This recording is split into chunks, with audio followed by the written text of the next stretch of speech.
Sobat Maestro, sesaat lagi kita akan bersama-sama mengikuti program Hidup Sehat Pilihan Kita. Selamat mendengarkan.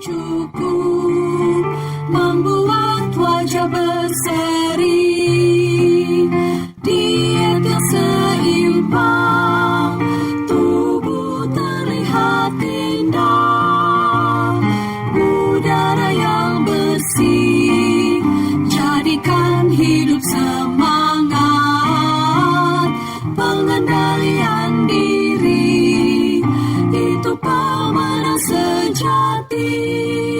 Hidup sehat, anugerah Tuhan.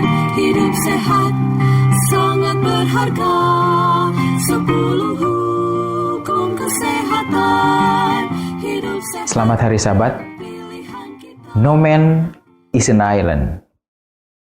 Slogan ini menunjukkan bahwa tidak ada orang di dunia ini yang dapat hidup sendiri. Kita akan sangat bergantung antara satu dengan yang lainnya. Satu unsur atau satu molekul apa saja akan membutuhkan unsur atau molekul yang lain untuk dapat menghasilkan sesuatu, untuk dapat terjadinya sesuatu yang baik atau terjadinya sesuatu yang tidak baik. Masing-masing molekul, unsur, sel, jaringan, organ, tubuh manusia, bahkan manusia secara keseluruhan adalah sama pentingnya dan bergantung satu sama lain untuk menghasilkan sesuatu di dunia ini, entah itu baik, entah itu jahat. Ini adalah bagian dari hukum alam. Ini adalah hukum alam.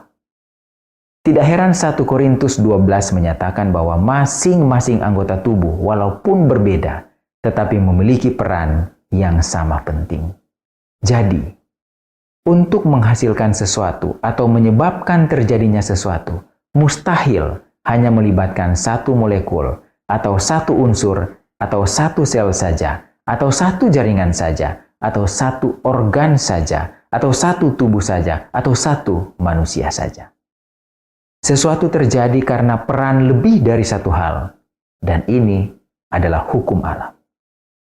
Kita pernah mendengar satu slogan, "An apple a day keeps the doctor away," di mana slogan ini memberi kesan seakan-akan hanya dengan satu apel saja setiap hari, maka seseorang akan sehat, bebas dari penyakit. Istilah ini dimulai dari Inggris pada tahun 1866, tetapi pada awalnya bukan seperti slogan yang kita kenal saat ini. Saat itu pelayanan medis menjadi sorotan publik karena tidak menyenangkan, sehingga orang mengatakan, eat an apple on going to bed, and you will keep the doctor from earning his bread. Jadi ini adalah satu bentuk sentimen terhadap pelayanan kesehatan di era itu. Baru pada tahun 1913, slogan ini kembali muncul seperti yang kita kenal saat ini.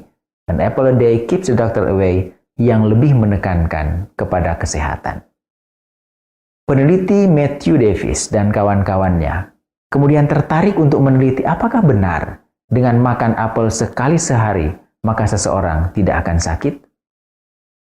Penelitian kemudian dilakukan. Penelitian ini bersifat penelitian potong lintang dengan subjek penelitian sebanyak 8.000-an orang.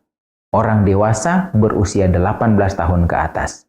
Dan yang mengonsumsi apel setiap hari sebanyak 1 buah dengan berat apel kurang lebih 149 gram atau ukuran medium. Hasil yang ingin dilihat dari penelitian ini adalah berapa kali jumlah kunjungan ke dokter. Kemudian apakah orang itu tidak memerlukan perawatan kesehatan atau tidak menggunakan obat-obatan. Hasil penelitian mereka menunjukkan bahwa pemakan apel dibandingkan dengan yang tidak makan apel ternyata sama saja dalam hal kunjungan ke dokter dan memerlukan perawatan kesehatan yang sama. Artinya, entah makan apel sekali sehari atau tidak makan apel, tetap bisa sakit. Kesimpulan penelitian ini yaitu makan apel sekali sehari tidak terbukti mencegah seseorang dari terjadinya penyakit. Apel saja satu sehari tidak cukup untuk membuat seseorang sehat. Coba kita lihat komposisi nutrisi apel dalam tabel berikut ini. Mari kita perhatikan kolom yang ketiga terkait dengan kecukupan nutrisi untuk orang dengan kebutuhan 2000 kalori. Tidak ada yang mencapai bahkan 1/4 dari kebutuhan per hari. Bila kita lihat kalori, bahkan hanya mencapai 5%. Protein hanya 1% saja. Lemak bahkan dianggap tidak signifikan memberikan manfaat atau menjadi makanan sumber lemak, sehingga dianggap nihil, 0. Karbohidrat hanya 8%. Serat hanya 17%, dan ini yang tertinggi. Vitamin A hanya 2%. Vitamin B12 tidak ada. Vitamin C hanya 14%. Natrium bahkan dianggap tidak signifikan menyumbang mineral natrium untuk manusia. Kalium hanya 6%. Kalsium hanya 1%. Dan fosfor hanya 2% saja.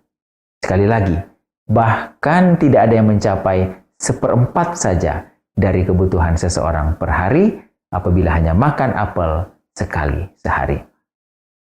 Bahkan ketika kita membandingkan apel ini, buah yang lumayan mahal, dibandingkan dengan buah yang sangat murah seperti salak, yang kadang-kadang kita lihat sebelah mata, karena berpikir bahwa saking murahnya salak ini dan mudah didapatkan, mungkinkah ada nutrisi yang bermanfaat? Mari kita lihat perbandingan antara apel dan salak pada tabel berikut ini. Kita akan menemukan bahwa tidak ada perbedaan yang sangat menyolok antara keduanya sehingga kita mengatakan bahwa apel lebih baik dari salak. Apa yang kurang dari apel ada di salak, dan sebaliknya, apa yang kurang di salak ditemukan pada buah apel.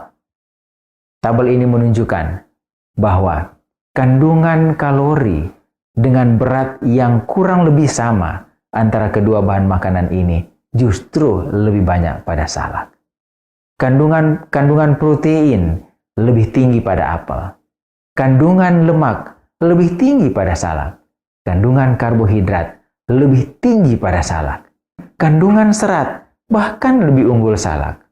Kandungan vitamin A lebih unggul apel. Vitamin B12 keduanya tidak ada. Vitamin C, salak masih lebih unggul. Natrium, salak masih lebih unggul. Kalium, salak masih lebih unggul. Kalsium, salak masih lebih unggul. Fosfor, apel yang menjadi unggulan. Jadi kita lihat bahwa apel tidak lebih baik dibandingkan salak maupun sebaliknya. Hal ini menyebabkan kita dapat menarik kesimpulan bahwa kita tidak bisa mengandalkan hanya apel saja untuk sehat. Dan sebenarnya ini juga berlaku untuk semua jenis makanan, sekalipun makanan itu kita anggap sehat. Tidak ada satupun yang akan dapat memenuhi kebutuhan nutrisi seseorang bila hanya dikonsumsi secara tunggal. Kita tidak dapat mengandalkan makanan tunggal untuk sehat. Perlu adanya kombinasi dengan jenis makanan lain dan kelompok makanan yang lain. Diatur jumlah dan variasinya, barulah makanan tersebut akan memberi manfaat sehat bagi kita. Contoh yang lain. Kita tahu bahwa mood seseorang dipengaruhi oleh kadar hormon serotonin di dalam otak. Semakin banyak hormon serotonin, maka semakin baik mood seseorang dan sebaliknya. Penurunan mood ini menjadi penting karena penurunan mood ini adalah salah satu tanda atau salah satu gejala dari terjadinya depresi. Hormon serotonin ini dihasilkan tubuh dari asam aminotriptofan yang hanya didapatkan dari makanan.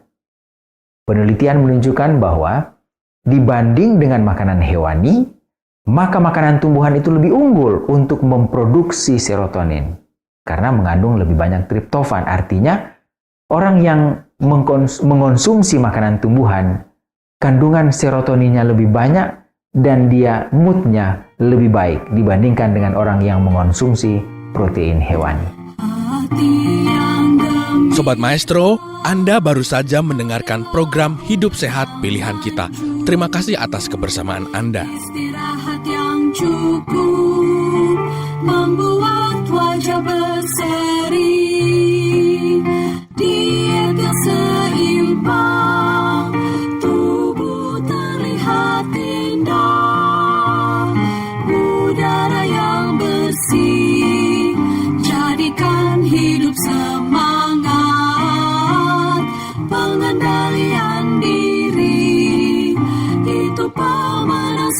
sejati, hidup sehat, anugerah Tuhan, hidup sehat, sangat berharga.